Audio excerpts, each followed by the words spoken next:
नमस्कार, news nation digital के हमारे इस खास एपिसोड खबरें दुनिया की में आपका स्वागत है। मैं हूं सुमित कुमार दुबे।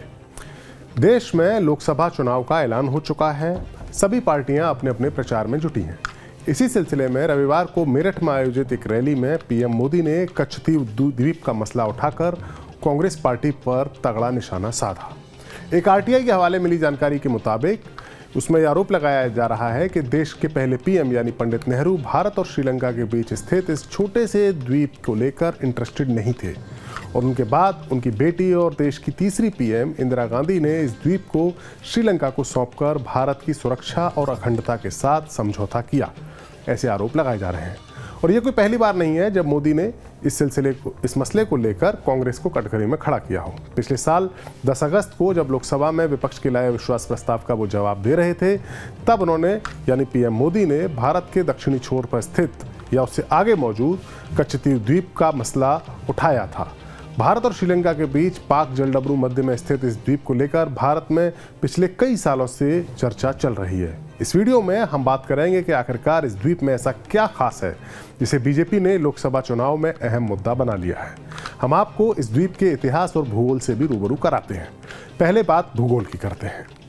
कच्छतीव द्वीप भारत के रामेश्वरम यानी तमिलनाडु के अंतिम छोर पर जो रामेश्वरम है वहाँ और श्रीलंका के मेनलैंड के बीच पाक जलडमरू मध्य में स्थित एक ऐसा छोटा सा द्वीप है जहाँ कोई नहीं रहता, यानी एक निर्जन भूमि है और यहाँ एक बूंद भी पीने लायक पानी नहीं मिलता। ये द्वीप बंगाल की खाड़ी और अरब सागर को जोड़ता है। कच्छतीव द्वीप भारत के तमिलनाडु राज्य के रामेश्वरम से 12 मील दूर पर और श्रीलंका के जाफना के नेंदुड़ी में 10.5 मील की दूरी पर है। 285 एकड़ के क्षेत्रफल वाले इस द्वीप की चौड़ाई अधिकतम 300 मीटर है। इस द्वीप पर सेंट एंथनी का एक चर्च भी है जिन्हें मछुआरों का देवता माना जाता है।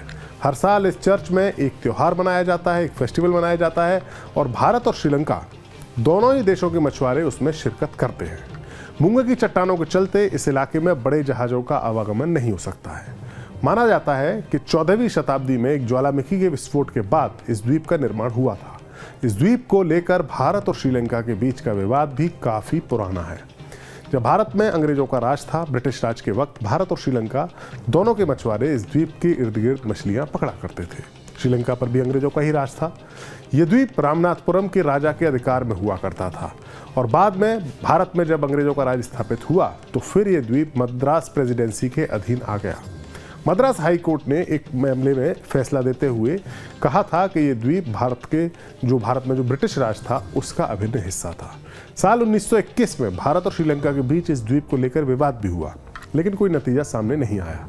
आज़ादी के बाद भी दोनों देशों के बीच इस द्वीप के मालिकाना हक को लेकर कोई फैसला नहीं हो सका। 1970 के दशक में जब भारत और श्रीलंका के बीच समुद्री सीमा के निर्धारण को लेकर बातचीत चल रही थी, तब 1974 और 76 में दोनों देशों के बीच ये फाइनल समझौता हुआ था।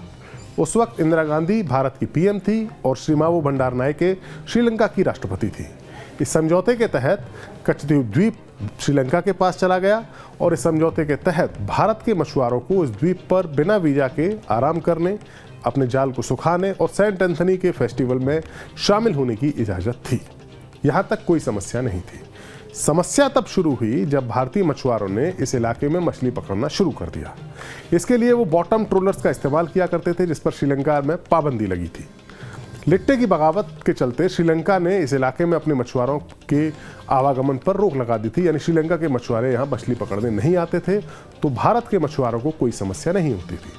साल 2010 में श्रीलंका की बगावत, जो लिट्टे की बगावत थी श्रीलंका में, जब वो खत्म हुई तब श्रीलंकाई मछुआरे फिर से इस इलाके में मछली पकड़ने के लिए आने लगे और श्रीलंकाई नेवी ने इस इलाके में भारतीय मछुआरों को पकड़ना और उनकी नौकाओं को जब्त करना शुरू कर दिया। भारत के तमिलनाडु राज्य में इस द्वीप को लेकर इस द्वीप को श्रीलंका के हवाले करने का विरोध हमेशा से ही हुआ है। 1991 में तमिलनाडु विधानसभा में एक प्रस्ताव पारित करके इस द्वीप को फिर से भारत में शामिल करने की मांग की गई थी। साल 2008 में उस वक्त की जयललिता सरकार ने इस मसले को लेकर सुप्रीम कोर्ट का दरवाजा भी खटखटाया था। यह मसला अब भी सुप्रीम कोर्ट में विचाराधीन है। तमिलनाडु की दोनों बड़ी राजनीतिक पार्टियां डीएमके और एआईडीएमके अक्सर इस मसले को उठाती रहती हैं और अब पीएम मोदी और बीजेपी ने भी इस द्वीप को बड़ा मसला बना दिया है।